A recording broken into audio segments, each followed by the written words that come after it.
Selamat siang, Pak. Selamat siang, Pak. Oke, terima kasih atas waktu dan kesempatan yang telah diberikan kepada kami. Terima kasih. Sama-sama. Ya, saya Tony Tamsir. Saya Yunus Hendri, Pak. Kami dari Radio Taiwan Internasional secara khusus mewawancarai Bapak Maksi Mantova, Humas Dewan Pimpinan Pusat DPP Aspataki dan juga pemilik P3MI, yaitu PT Prima Duta Sejati. Sebagai salah satu masukan untuk teman-teman sekalian, Aspataki adalah organisasi kemasyarakatan bersifat mandiri, nirlaba, serta independen yang dibentuk atas dasar kebersamaan satu profesi sebagai wadah berhimpun bagi perusahaan penempatan pekerja migran Indonesia P3MI untuk negara tujuan penempatan yang diperbolehkan oleh negara dan yang memiliki surat izin usaha pelaksana penempatan tenaga kerja Indonesia swasta yang diterbitkan oleh pemerintah dan izin yang masih saja terus berlaku. Aspataki sendiri berdiri sejak 29 Januari 2015. Baik, Pak Maksi, berkenan dengan kondisi yang ada di Indonesia dan juga kondisi pandemi COVID-19, mungkin Pak Maksi sendiri bisa memberikan sedikit gambaran, Pak, tentang kondisi di Indonesia kepada teman-teman Indonesia yang ada di Taiwan, Pak. Silakan, Pak. Ya, selamat sore semuanya untuk semua yang menonton di Taiwan maupun di Indonesia dan di mancanegara. Terima kasih Pak Tony Tamsir untuk having me on this program. Jadi, seperti yang kita ketahui bahwa yang namanya pandemi ini sampai sekarang belum selesai ya. Dan beberapa negara sudah masuk yang namanya gelombang ketiga, keempat, dan lain-lain. Dan Indonesia juga termasuk negara yang sekarang juga lagi meningkat COVID-nya. Namun dengan persentasi penduduk 270 juta jiwa, dengan kenaikan rata-rata satu hari antara 4.500 sampai 5.000 sekian, itu saya sudah bisa angkat jempol untuk pemerintah Indonesia karena tidak sebanyak dibandingkan dengan negara lain dengan penduduk yang mungkin similar, yang mungkin sama, sampai naiknya bisa 200.000 orang per hari gitu ya. Kalau perihal apa yang terjadi di Indonesia tentang COVID-19 dan penyebaran dan juga preventifnya di Indonesia ini, pemerintah benar-benar sangat serius melalui gugus tugas yang ada sampai ke daerah-daerah dan juga melaksanakan banyak tes, rapid test, swab test, dan lain-lain. Dan itu dilakukan oleh pemerintah secara gratis untuk rakyat yang terjangkit. Dan juga menghimbau kepada rakyat juga untuk selalu memperhatikan SOP kesehatan. Gitu. Kalau perihal terkaitnya COVID-19 dengan PMI, yang terutama khususnya yang datang ke Taiwan, saya ada satu permohonan melalui Pak Tony Tamsir. Bisa silakan, disampaikan, Pak. Ya, silakan, ya, Pak. bisa disampaikan kepada semua teman-teman media di Taiwan bahwa tidak benar kalau Indonesia itu dituduh terjadi pemalsuan daripada surat lolos COVID-19. Itu tidak benar, Pak. Jadi ini harus dibuktikan dulu kalau 1-2 PT yang 1-2 PT yang memang memalsu, contohnya kalau apabila itu ada, maka itu tidak bisa diantem rata seolah-olah di Indonesia itu surat negatif COVID itu dipalsukan semua. Jadi ini membuat pengguna jasa, terutama orang-orang tua di Taiwan yang memakai PMI dari Indonesia ini bisa khawatir kalau sampai beritanya seperti ini, gitu kan? Nah, padahal sejak awal pemerintah Taiwan itu memang spesial dibandingkan dari beberapa pemerintah yang lain karena pemerintah yang lain mengharuskan swab PCR test, sedangkan di Taiwan hanya mengharuskan rapid test. Ya. Dan rapid test ataupun swab, serologi atau PCR test ini bagi kita semua ini kan termasuk hal baru ya Pak Tony ya? Iya, baru sekali. Termasuk hal baru dan betul. Dan saya juga tidak menyalahkan pemerintah Taiwan. Pemerintah Taiwan juga melindungi rakyatnya, mengharuskan semuanya rapid test. Tapi setelah itu berjalan, baru diumumkan di mana-mana bahwa rapid test itu fungsinya hanya cuma 60-70% daripada yang sebenarnya. Iya. Sehingga masih bakalan ada false positif ataupun false negatif gitu kan. Benar. Nah, namun pemerintah Indonesia sudah jauh lebih dahulu setelah pemerintah Taiwan mengeluarkan harus pakai rapid test. Tidak lama kemudian pemerintah Indonesia saya lupa pada bulannya kapan, kalau nggak salah November, Ya. itu mengharuskan semua PMI yang berangkat ke luar negeri, mau di negara manapun itu harus memakai swab dan PCR test. Ya. Swab dan PCR test. Jadi swab dan PCR test ini juga hal baru untuk kita-kita. Itu nanti mungkin saya bahas berikutnya. Tapi bagi P3MI, perusahaan seperti kita-kita, sudah sangat berhati-hati dalam menjalankan protokol kesehatan bagi para PMI kita. Namun musuh kita bersama, semua negara ini sekarang ini punya musuh bersama, yaitu namanya COVID-19. Ya. Dan sayangnya COVID-19 ini tidak tampak dengan mata telanjang, tidak bisa tampak. Namun bisa dipastikan ini ada di mana-mana, kan gitu. Ya. Bisa ada di tempat yang umum dimanapun. Dan yang paling kedua pemerintah harus tahu, dan juga rakyat Taiwan maupun Indonesia harus tahu, bahwa PMI sewaktu kita karantina dengan baik di dalam penampungan kita, mau berapa minggu atau mau berapa bulan pun, sekali dia keluar dari tempat penampungan kita, itu sudah bakalan terekspos dengan yang namanya virus COVID-19. Ambil contoh.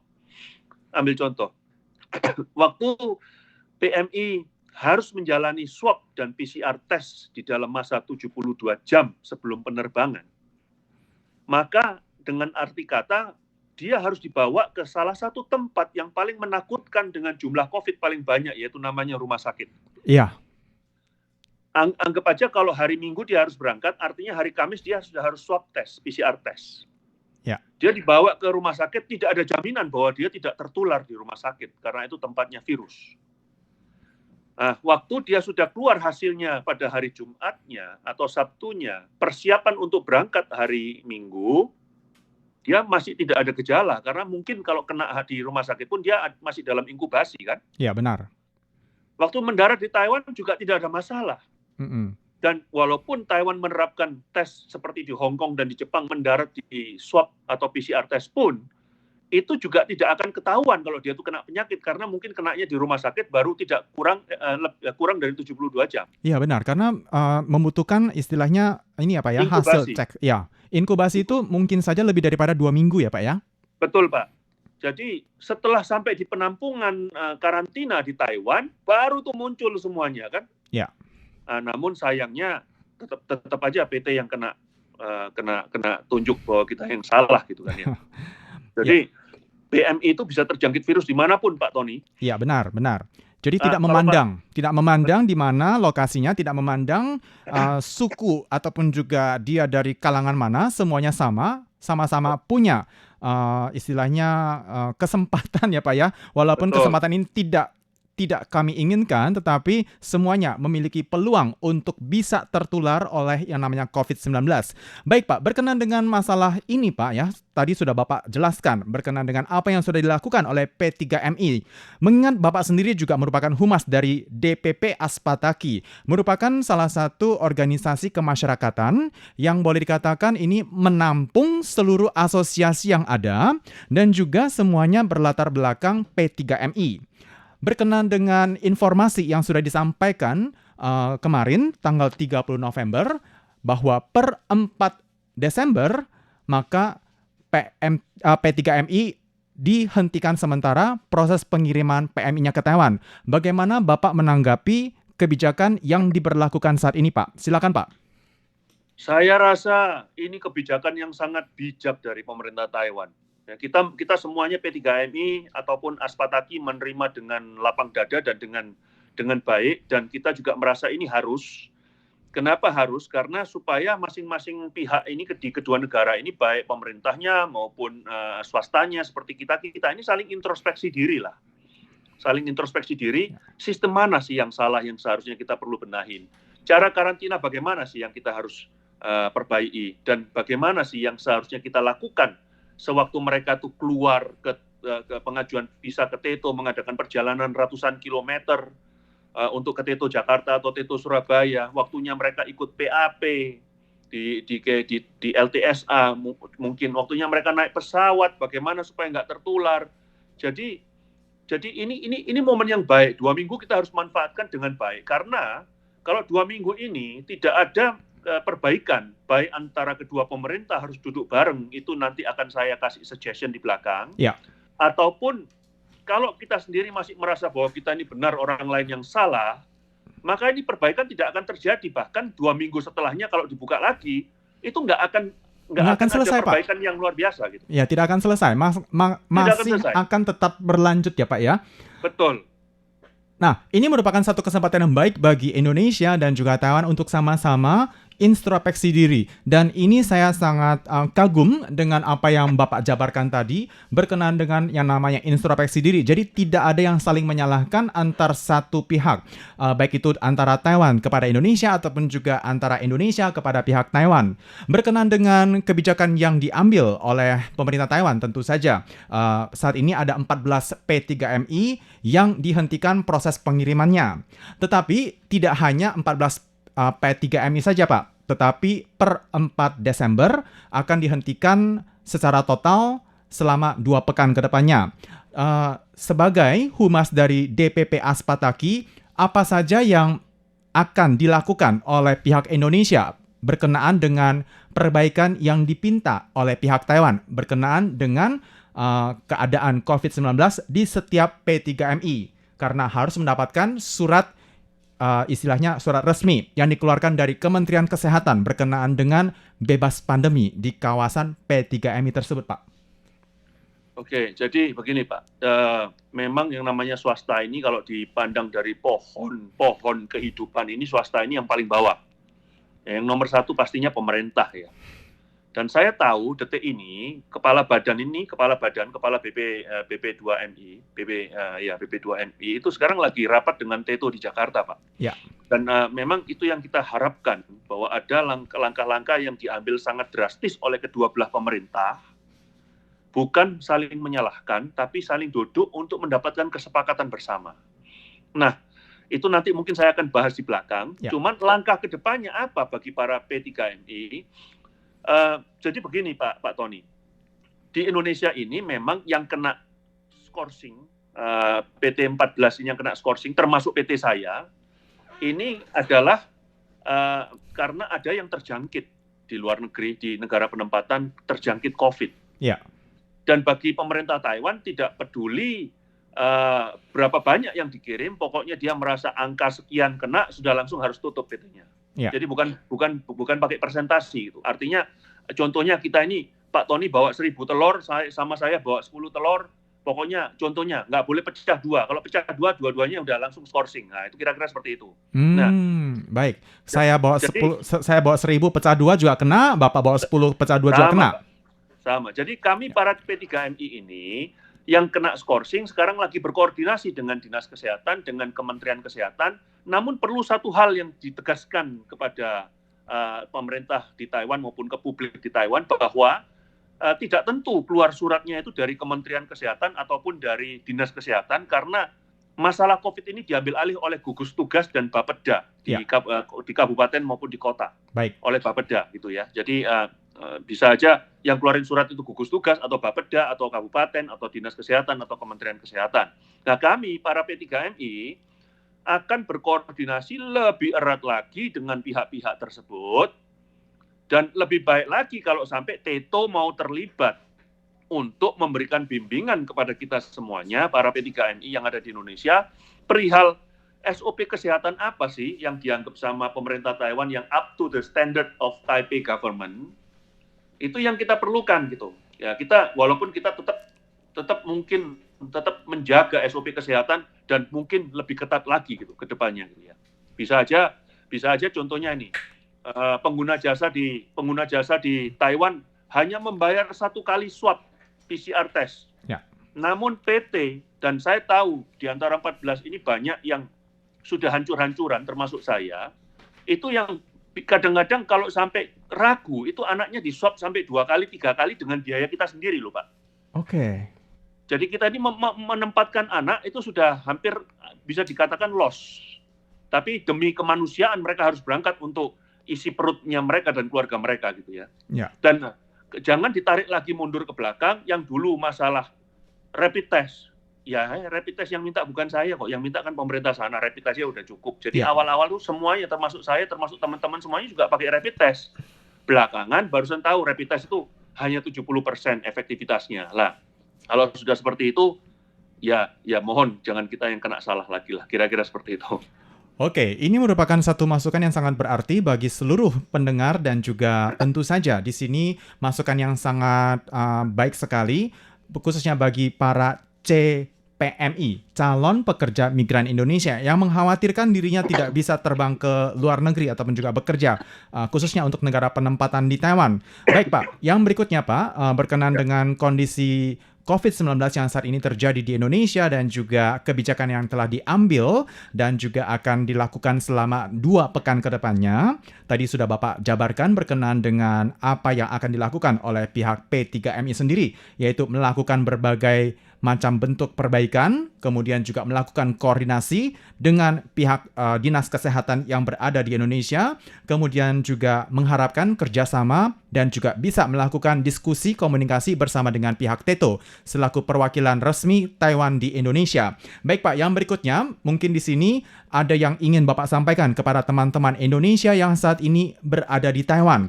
Karena banyak sekali yang khawatir berkenaan dengan kondisi di Indonesia, ada yang bertanya, apakah saya sekarang boleh pulang cuti? Apakah sudah aman? Atau apakah nanti saya boleh lagi kembali ke Taiwan? Atau apakah sekarang saya harus tetap di Taiwan terlebih dahulu atau harus segera meninggalkan Taiwan setelah habis kontrak? Nah, beberapa pertanyaan demikian mungkin saja sudah kerap Bapak dengarkan. Di sini saya berikan kesempatan untuk Pak Maksi untuk memberikan masukan kepada teman-teman kita, para pekerja migran Indonesia yang tengah berada di Taiwan. Silakan Pak.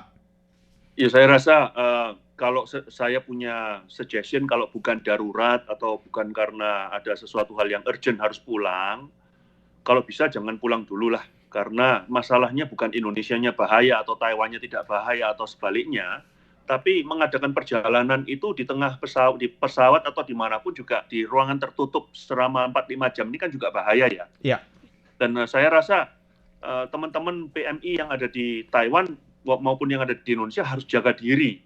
Jangan terlalu kepingin, yang cuti lah, liburan yuk, kita sama-sama aja bareng-bareng pergi ke Taipei Chezan gitu contohnya. Nanti di sana kumpul-kumpul, kalau orang Indonesia kumpul pasti makan. Kalau makan pasti copot yang namanya masker gitu kan. Iya, Pak. Dan mulai ngobrol. Kalau udah ngobrol menganggap temannya itu sehat. Padahal kita ini sekarang harus menganggap masing-masing orang yang di depan kita itu adalah orang yang tanpa gejala atau OTG. Ya. Jadi anggap aja semua orang di lingkungan kita itu semuanya kena lah, gitu aja. Ya. Bagaimana preventifnya gitu. Jadi mungkin harus dijaga juga makannya, tidurnya harus cukup, lalu berjemur ya, dan vitaminnya dimakan juga secara teratur, mungkin kumur air garam mungkin 2-3 kali sehari. Terus jangan jajan di pinggir-pinggir jalan yang kotor. Cuci tangan sebanyak mungkin, bawa alkohol kalau keluar, kalau nggak ada sabun di tempat cuci tangan. Lalu ya SOP kesehatan diikuti dan juga paling penting hatinya harus bahagia dan doa yang banyak untuk supaya situasi ini bisa segera teratasi dan supaya Tuhan memberikan hikmatnya kepada manusia untuk bisa mendapatkan vaksin dengan sesegera mungkin. Amin. Ini merupakan satu doa dan juga harapan dari semua masyarakat, dan Tony yakin tidak hanya masyarakat Indonesia saja, tetapi juga termasuk masyarakat Taiwan sendiri. Selanjutnya Pak, di sini ada yang ingin Tony tanyakan berkenaan dengan apa yang sedang terjadi di Taiwan, yaitu kebijakan untuk menghentikan sementara para pekerja asal Indonesia. Mungkin saja ada masukan yang hendak Bapak Maksi berikan kepada para pelaku usaha yang berada di Taiwan ataupun juga majikan yang berada di Taiwan di dalam bahasa Mandarin, Pak. Silakan Pak, waktu dan kesempatan kami berikan. 我觉得各位台中或者是雇主，你们不用担心的太多。我们这边也不是说做假文件，我们都是正确的带他们到医院去做那个核酸。那希望这个疫情可以就很快就不见了，然后我们就恢复像以前一样这么健康，这么开心，这么快乐。Nah, mungkin itu aja Pak ya. Iya Pak. Dan ini tentu saja merupakan satu hal yang sangat penting ya Pak ya, berkenan dengan kebetulan saja ini kesempatan kita bisa langsung diskusi bersama lewat online, dan ini juga merupakan salah satu contoh jikalau teman-teman yang berada di Taiwan hendak pulang ke Indonesia dan seperti yang tadi Bapak Maksi katakan bisa menunda terlebih dahulu karena bagaimanapun kondisi pada saat di dalam pesawat pun berbahaya seperti apa yang tadi Pak Maksi katakan. Jadi bisa menggunakan sistem seperti yang sedang RTI lakukan bersama dengan Pak Maksi Mantova selaku Humas Dewan Pimpinan Pusat Aspataki dan juga salah satu pemilik P3MI. Di sini Pak, untuk yang terakhir ya Pak ya, mungkin saja ada pesan-pesan yang ingin Bapak sampaikan kepada anak didik Bapak yang berada di Taiwan ataupun juga yang sedang menjadi CPMI, calon pekerja migran Indonesia. Silakan Pak. Mungkin jaga kesehatan itu yang penting, dan juga jangan kumpul-kumpul, dan kalau di pesawat sebisa mungkin jangan lepas masker, dan ya yang penting hatinya bahagia dan juga jemur yang banyak, ikutin semua SOP kesehatan. Dan mungkin Pak Tony kalau saya izin, kalau diizinkan Silakan, oleh Pak. Pak Tony. Silakan Pak. Yang ingin disampaikan, silakan Pak. Saya kepingin memberikan juga masukan untuk pemerintah Taiwan. Ini masukan positif ya, masukan positif, dan ini harus bisa dilihat bareng-bareng karena ini titik krusialnya Pak Tony. Iya, silakan Pak. Saya hari Jumat kemarin sudah memberanikan diri bersurat kepada Presiden Tsai Ing-wen dan sudah mendapatkan konfirmasi bahwa surat saya sudah diterima oleh Istana Presiden. Nah, saya hanya tinggal nunggu jawabannya. Dan saya pinginnya begini Pak, ini ada hal yang miss di tengah-tengah kedua pemerintah punya kebijakan ini. Apa itu?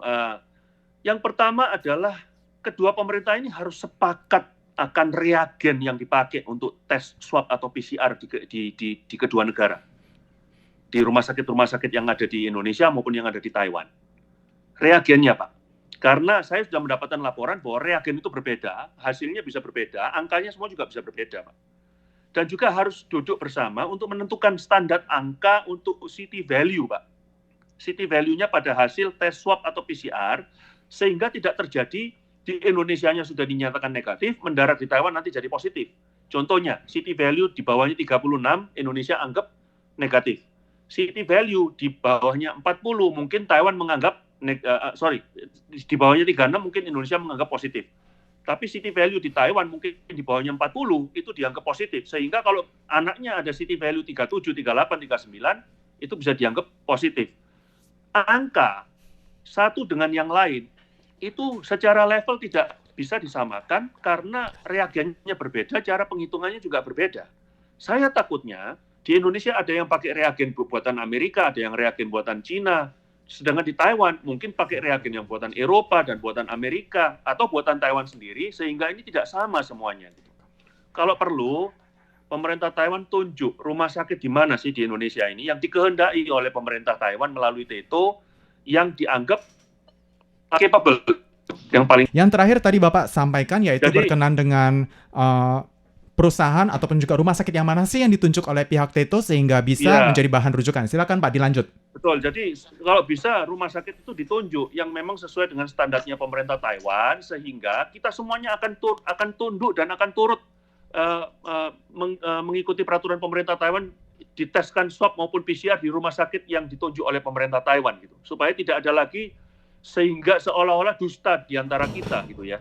Dan juga kami minta supaya sesegera mungkin pemerintah Taiwan, orang Taiwan banyak yang pinter, IT-nya pinter sekali, jadi saya minta kalau bisa yang namanya pengajuan visa atau sidik jari di TETO Jakarta atau Surabaya itu kalau bisa cepetan aja deh pakai online, karena kalau saya yang domisili di Surabaya saya masih oke, enak, Surabaya ada TETO, yang Jakarta juga enak.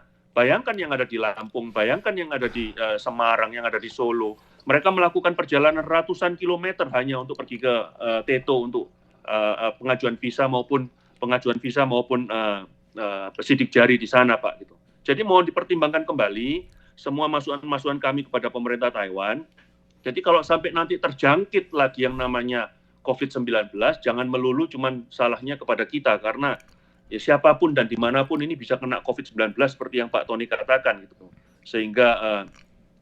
Sehingga yang namanya 14 PT yang kena skorsing sementara ini juga tidak sia-sia lah. Saya juga tidak ingin melihat ada teman-teman lain yang kena skorsing kembali, karena kalau ini hal yang saya kasih masukan ke pemerintah Taiwan ini tidak terjadi, maka setelah 2 minggu dibuka nanti masih banyak yang kena skorsing itu bisa-bisa Pak. Iya, Mungkin itu Pak. aja Pak Tony. Oke, baik. Terima kasih atas semua masukannya dan tentu saja nanti akan Tony bacakan berkenaan dengan surat yang disampaikan oleh pihak Aspataki langsung kepada Presiden Tsai Ing-wen. Dan untuk teman-teman sekalian juga jangan khawatir untuk wawancara kami bersama dengan Pak Maksi Mantova. Mungkin saja suara yang terdengar saat ini tidak begitu jelas, tapi nanti akan kami perbaiki langsung melalui situs kami dan juga melalui sistem komputer kami. Yang berikutnya di sini mungkin saja ada beberapa pertanyaan dari para pekerja migran Indonesia yang kebetulan saja berada di Taiwan dan sedang menyaksikan siaran live wawancara ini. Mungkin saja ada beberapa pertanyaan yang akan kami berikan kepada Pak Maksi. Silakan Kak Yunus. Ya, ini dari Paris Adi mengatakan ini Pak ya. Katanya sama-sama berangkat dari PT yang sama. Katanya nih yang Hong Kong oke, tetapi yang Taiwan positif COVID. Jadi ini juga menjadi pertanyaan yang diperhatikan oleh Bung Paris Adi Pak. Tolong dijawab Pak pertanyaannya Pak. Iya Pak, jadi ini saya yang jawab ya Pak Tony ya? Iya. Jadi begini Pak, Hong Kong itu sejak dibukanya, Hong Kong itu dibuka, penempatan ke Hong Kong ini setelah moratorium sementara karena COVID ini dibuka lebih awal daripada Taiwan ya. Kira-kira Taiwan mundur 3 minggu Pak. Jadi Hong Kong sampai detik ini Pak, sejak dibukanya bulan 8 pertengahan, sampai detik ini, rasio yang kena COVID, mendarat kena COVID, karena Hong Kong itu turun langsung di swab, mendarat kena COVID, yang Filipina kira-kira 230 sekian, Pak. Indonesia yang kena COVID per kemarin, itu dari bulan 8 pertengahan sampai sekarang, itu hanya 52-an, Pak, kira-kira. Oke, 52 orang ya, Pak ya? Ya. Baik. Dan itu mayoritas tanpa gejala, Pak. Tanpa gejala, asimptomatik. Mayoritas tanpa gejala. Iya. Baik, itu tadi jawaban dari Pak Maksi berkenaan dengan kondisi Hong Kong dan juga Taiwan. Yang berikutnya silakan Kak Yunus. Yang berikutnya adalah Pak, ini juga ada pertanyaan dari teman-teman kita sebenarnya juga memperhatikan dari perkembangan COVID ini dan mereka juga memperhatikan mental dari teman-teman kita yang saat ini mungkin terdiagnosa positif COVID-19 nih Pak. Nah kira-kira ada nggak nih mungkin Bapak bisa memberikan semangat ke teman-teman kita yang saat ini mungkin tengah menjalani proses karantina di Taiwan ini Pak? Ya, jadi gini, teman-teman yang dianggap positif pun di Taiwan itu nggak usah gelisah, karena saya tahu, saya menghadapi beberapa teman saya ataupun rekan yang kena COVID itu, kalau sudah kena COVID itu rasanya sudah kiamat, kayak seolah-olah sudah mau dipanggil Tuhan itu tidak tentu gitu loh. Jadi hatinya harus bahagia, karena di dalam kitab suci saya dikatakan bahwa obat yang paling manjur itu adalah hati yang bahagia. Jadi hatinya harus bahagia dulu, jangan mikir mati, mikirnya sudah mau dipanggil Tuhan. Itu jangan. Pasti ada caranya untuk sembuh gitu ya. Apalagi yang rata-rata yang berangkat ke Taiwan atau ke Hong Kong dan lain-lain kan umurnya masih muda-muda semuanya itu. Ya. Dan Tony yakin dan percaya di sini apa yang sudah tadi Pak Maksi katakan, karena mengingat ya, posisi Bapak sendiri juga sangat penting di Aspataki, selain itu juga pemilik P3MI di Indonesia dan juga merupakan salah satu P3MI yang boleh dikatakan 5 besar ya Pak ya, di Indonesia ya Pak ya. Jadi banyak sekali anak didik yang sangat peduli dan juga concern berkenaan dengan wawancara pada hari ini. Dan yang terakhir Pak, yang ingin Bapak sampaikan kepada seluruh penonton pada hari ini Pak. Silakan Pak yang terakhir. Saya harap semua teman melihat yang namanya COVID ini secara rasional, bukan menyalahkan siapa dan siapa. Dan yang paling penting adalah bahwa kalau kita melihat Spanish flu 100 tahun yang lalu, sebenarnya Spanish flu itu juga menjadi flu biasa kalau sekarang. Jadi yang namanya COVID ini setelah nanti ada vaksin juga akan menjadi flu biasa bagi manusia. Jadi tolong kalau ada orang yang kena COVID sudah sembuh, jangan dikucilkan seolah-olah dia itu sudah kayak monster gitu ya. Jadi mereka juga salah satu dari kita manusia, dan kita pun yang mungkin sekarang mengucilkan orang bisa aja kena COVID di kemudian hari sebelum ada vaksinnya. Jadi sama-sama sebagai manusia tolong menolong bagaimana caranya supaya semuanya sehat, karena kalau Anda sehat, saya sehat, Anda sehat. Kalau Taiwan sehat, Indonesia sehat. Kalau Indonesia sehat, Taiwan juga sehat. Mungkin itu Pak Tony. Baik Pak, sekali lagi terima kasih Pak atas waktu dan kesempatan yang Sama-sama. telah diberikan, dan semoga saja informasi pada hari ini bisa berguna dan bermanfaat bagi seluruh pemirsa dan juga para pendengar sekalian dari Radio Taiwan Internasional. Sekali lagi terima kasih untuk Pak Maksi. Makasih Pak. Sampai Makasih. jumpa di lain kesempatan.